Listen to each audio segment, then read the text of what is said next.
Hello guys! Magandang hapon sa inyong lahat. This is your guys sa Mamesagri Channel, a Fater Ozo Matarder. So ngayong hapon na to, tignan natin sabihin sa inyo ng ating mga gabay. So this is a special gabay for the month of July 18 hanggang July 24 for the sign of Gemini. So Gemini, welcome sa my channel. Ano kayang messages, advices, and spirit guides ang ating masasagap for today's video? Kanino kayang energy or kaganapan sa buhay ng mga Gemini ang ating mga kagilap. So guys, this reading is a general reading namang hindi lahat makaka-resonate.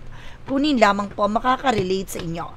And comment down below kung kaninong energy ang ating nasagap. Because don't forget to like and subscribe my channel. And hit notification bell for more videos update. Kasi maraming salamat po sa mga walang sawang pag-support sa aking channel, lalo-lalo nang skip ng ads, saway pagpalaing kayo ng Diyos at may kapal siksik-digdig na gumapaw na biyayang manabalik sa inyo. So let's see guys, what is the messages, advice sa iyo ng ating angel spirit for the sign of Gemini. So let's see and watch this.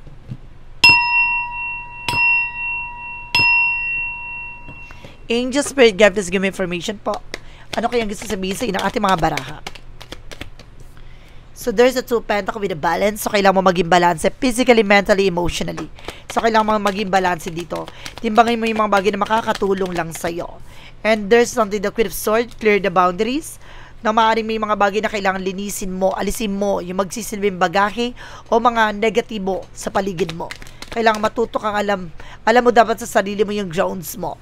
And there's a native ones with a past communication and past moment. Magkakaroon na ng changes and development sa situations mo. Some of you guys, makakatanggap ka ng phone call and messages, an email, a lot of transactions, and there's a travel guys. And there's a seven of us, no? Maaaring kailangan mo proteksyonan at pangalagaan mo yung sarili mo. Shield yourself. Now, protect yourself. Proteksyonan mo at pangalagaan mo yung sarili mo. And there's an Ace of Pentacles with a big shot and big money coming in. At may malaking oportunidad na papasok sa buhay mo. Kaya kailangan matuto kang pangalagaan ano man yung mga bagay na meron ka. And there's a Three of Cups for celebration coming in. Maraming mga celebration magaganap. Now, what is additional messages with the Two of Pentacles? There's a Page of Pentacles, invest wisely. So, maging mautak ka at mas maging matalino ka how to manage and control your finances, your salary, your resource of income. And there's the Lovers, no? Linisin mo yung makakasira ng inyong relasyon. Alisin mo yung mga bagay na magsisilbing balaki dyan. Alisin mo yung tutol, no? Dumistansya ka sa mga taong negatibo, no? Sa mga taong hindi natutuwa sa inyong dalawa na person mo. And there's a chart card with an action movement. Magkakaroon ng changes and development na sa situations mo. Unti-unti ka na makakatanggap ng pagbabago, na mas mabilis ang transaction, maraming kliyente, maraming customers, or either mayroong paparating na opportunities, no, sa inyong dalawa na person mo na maaaring mag-travel ka o mag-travel kayo. And there's a Nine of Wands for something for resilience. So, kailangan magtiyaga ka. No, magtiyaga ka, ano man yung bagay na meron ka, basta proteksyonan mo ang iyong sarili. No, ano mang impormasyon na meron ka, huwag ka mag-share ng information with other people. I-save mo yan. I-secure mo. And there's a Six of Cups, no? There's a something a past person na maaaring bumalik or may mga bagay na maaaring magsilbing aral sa'yo sa nakaraan. No? Maaaring ang layo-layo mo na sa dating ikaw with the Ace of Pentacles. May malaking opportunities or meron kang kaibigan na tutulong sa'yo, no, na maaaring magbigay ng malaking oportunidad. And this is something, the Knight of Swords, success driven, na magtatagumpay ka dito, bibilis ang takbo ng situation. And of course, maraming celebration magaganap. May pupunta ka mga celebration. And there's a Three of Wands. The waiting is over. Na kami na hinihintay ka, paper documents, there's a possible na makuha mo na. Itong bagay na ito ay maaaring magdala sa iyo ng good investment, no, ng new work, new job. And there's a Page of Cups. Makinig ka sa intuition and gut feeling mo. Malakas ang vibrations mo, lalo na with the third wheel. Sa mga taong may inggit sa inyong relasyon, sa may mga tutol sa inyong relasyon. And there's a Ten of Wands, something burden. Some of you guys may nagbibigay pabigat talaga or may nagbibigay bagahe o balakid sa'yo. So, mayroon dito relocation. Makakalipat ka na. Makakalista kayo dyan. And there's an Ace of Wands for new ideas, a new project. Dito papasok ang mga bagong proyekto, plano. Kailangang proteksyonan mo. Ano man yung mga bagay na gusto nyo gawin. Huwag kayo nagkukwento. And there's a judgment, pinapaalalahanan ka na you need to pay attention. No, mag-pay attention ka na raw dahil ang layo-layo na raw sa dating ikaw.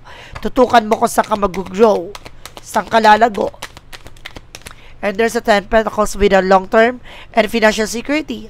Magkakaroon ka na pang matagalang sitwasyon. And of course, unexpected financial windfall.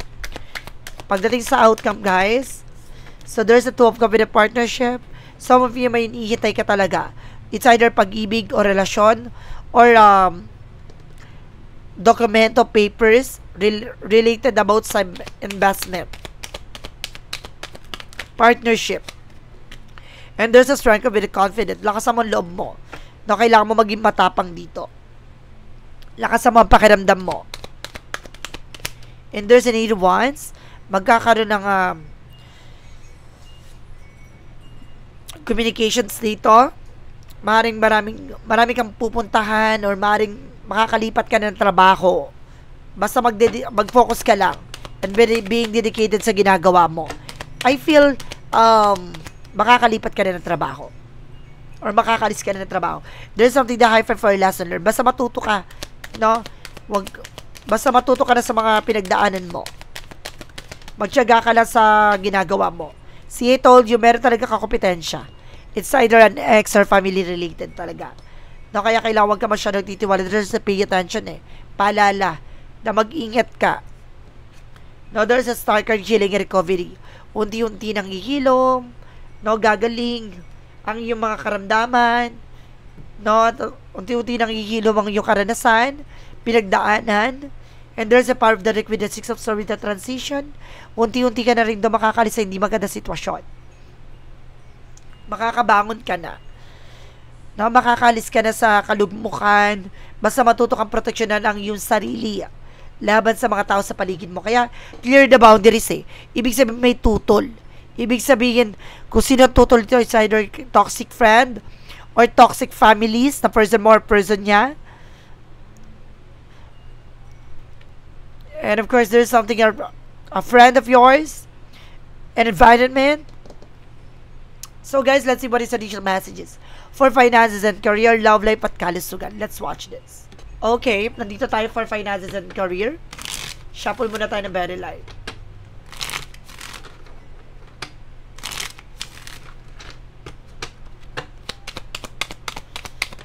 Okay, so there's a justice card. Pagdating sa finances mo, may hustisya talaga. Makukuha mo what you deserve, diba? And there's a 7 of Cups, confusion, opportunities. Maraming oportunidad na papasok dito, maaaring naguguluhan ka. Anong pipiliin mo? Now, there's a 2 of Wands. Choose wisely. Piliin mo yung mga bagay na makakatulong sa'yo. You have the power to choose. Ikaw yung pipili, no? Kung sa kalalago. No, lagi mo titignan yung magiging posibilidad with the King of Wands. Don't look at the bigger picture. Lagi mo titignan yung magiging consequences or kahihinatnan ng bawat decision mo. Lalo-lalo na sa usap-sapin sa pera. Now, there's a 7 of Pentacles with a harvest moment. Aani ka na rin na mga pinaghirapan mo, na mga pinagpaguran mo, lahat ng mga bagay na pinag-ipunan mo, makakamtan mo na ito. And there's a King of Swords, maging wais, maging matalino, na pagdating sa pera, sa resource of income, sa pinagpaguran. Pagdating sa love life, so there's something, the Page of Swords, being curiosity, get more information. So, kailangan kilalanin nyo muna isa't isa. Or either marami kang bagay na matutuklasan sa kanya. And there's a 7 of Swords with a sneakiness. Maraming nakatago, sikreto. And there's a 5 of Cups na may mga pagsisisi pang hihinayang dito. Na maaaring malaman mo. And there's a Queen of Pentacles, maging mature ka lang. Sa kung ano man yung bagay na meron ka, huwag ka magpapa-apekto. And there's something, the Queen of Cups, emotional killing. No, kailangan sa emosyon, kailangan matalino kang i-manage yan. Huwag kang padadala ng tensyon. And there's a Hermit card, the answer you need is here. No, nandito na ang kasagutan sa katanungan mo. Bibigyan liwanag about sa pag-ibig at relasyon. Meron talagang tutol. May sikretong tutol dito. There's a toxic mother ako na nasa-sense. No? Let's see what is additional messages pagdating sa kalusugan. There's an Nine of Pentacles, there's a blossoming. Gaganda at lalago ng iyong kalusugan. And of course, there's something that's our moment for major changes. Kailangan mo makalipat ng bahay Napaka-toxic ng ini-stayan mo. There's a digging man. Hinahatak ka nito pababa. Maraming mga delays and cancellation na nangyayari sa transactions mo. There's a two of swords. There's a decision that you need to make. Maraming toxic sa paligid mo. Sabi ko na nga ba, hindi tutol yung magulang eh. Ay, hindi pabor, mga magulang, tutol ang mga magulang. Or pamilya. And there's a demon card with a truth reveal. Ilalatad-latang katotohanan dito na dapat mong malaman. And there's a Four of Pentacles, protection at pangalagaan mo ang iyong sarili. Ano man yung bagay na meron ka, basta kumain ka na masustansya, umiwas ka sa bagay na nakakasama sa'yo. There ka sa kailangan tutukan mo ang iyong kalusugan. So, let's see what is additional messages for Magical Fire Messages Advices. And of course, the pick a card yes or no. Kung bago ka sa channel ko, guys, ang pick a card yes or no, pwede ka magtanong. Isa lang magiging sagot dyan within 1, 2, or 3. Then of course, kung nakapili ka na, please comment down below. Kung ano number na pili mo, malalaman mo ang kasagutan yan sa dulo ng reading na to. Then of course, guys, maraming salamat po sa mga nag-share ng aking videos sa mga uri na social media platforms. Maraming salamat po. So, let's see what is additional messages with the Magical Fire Messages Advices. So, let's watch this. For Magical Fire Messages, represent what?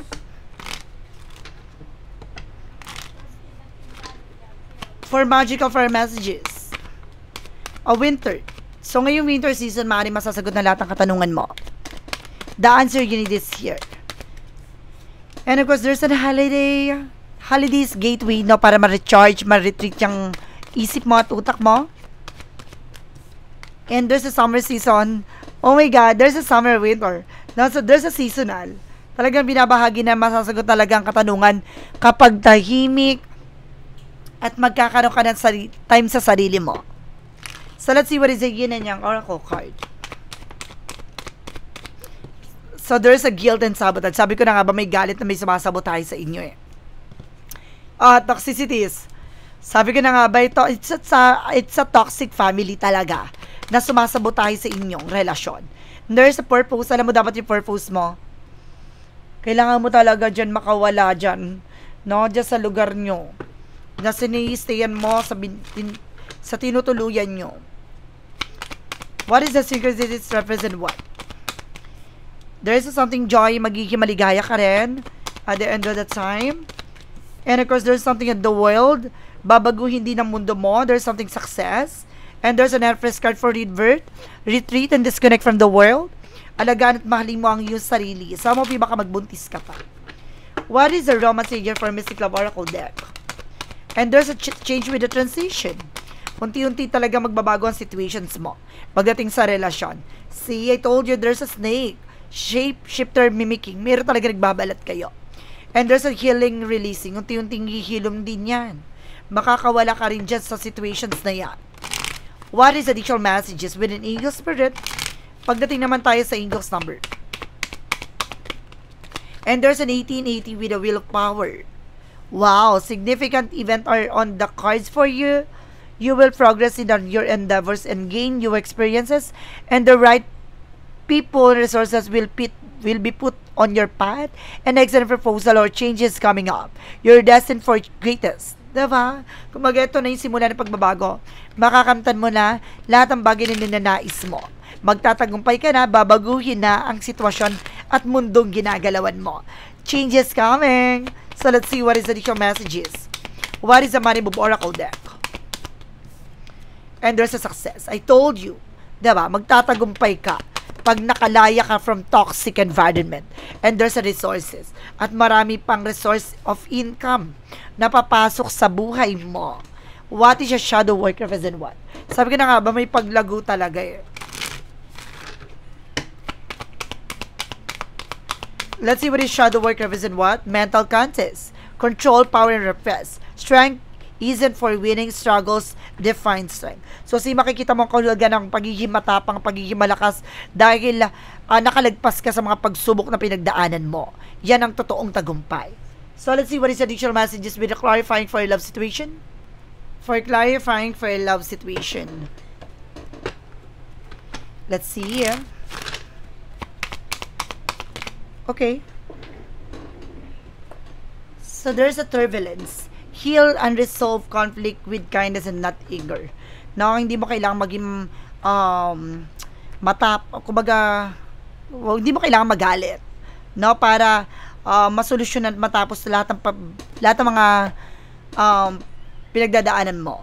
No, lahat ng bagay na hihilom yan.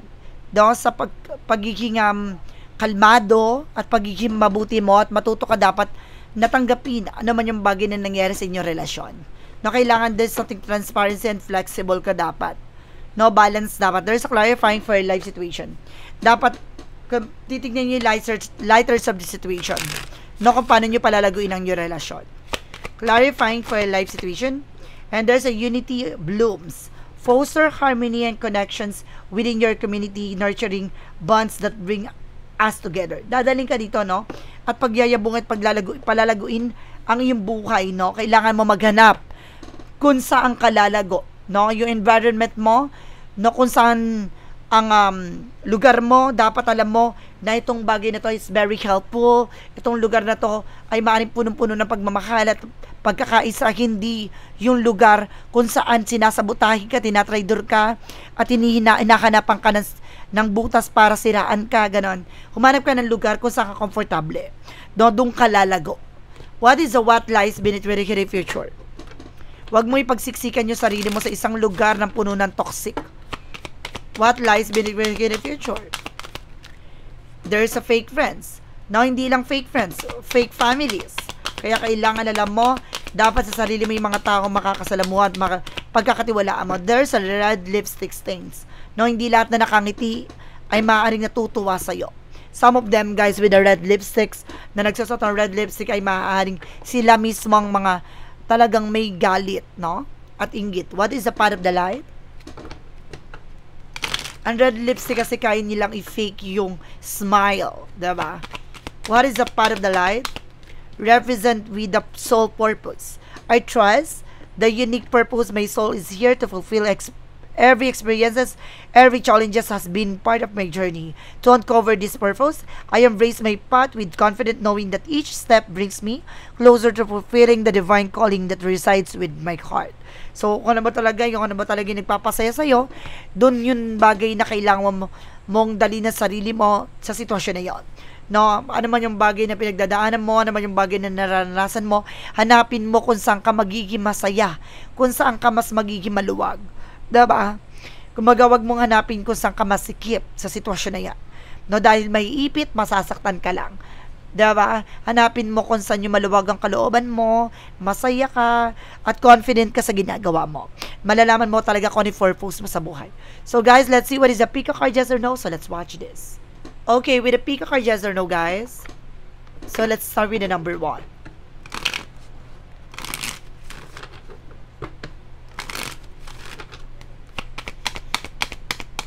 Okay, there's a no. Current too strong and find solid gratitude. No, kailangan mong humanap, no, kung saan ka lalago, saan ka lalakas. No, itong bagay na to ay maaaring humanap ka kung saan na matibay. Dahil sa bawat eksena, bayo ng eksena, sitwasyon, hindi mo alam kung paano ka pa magiging malakas at matibay sa sitwasyon na to. Kailangan humanap ka na magiging sandigan mo. No, huwag kang humanap ng kung saan ka lalong masisira. No? Huwag mo ipagpilitan yung sarili mo sa isang sitwasyon na yan. There's a yes. Reap the rewards of abundance flow. Dadaloy na ang mga paghihirap, mga pinagpagurat, pinaghirapan mo. Ito na, makakamtan mo na ang tunay na ginahawa. At dadaloy na ito. Number 3, there's a yes. Glowing result, clarity, seeing the whole picture.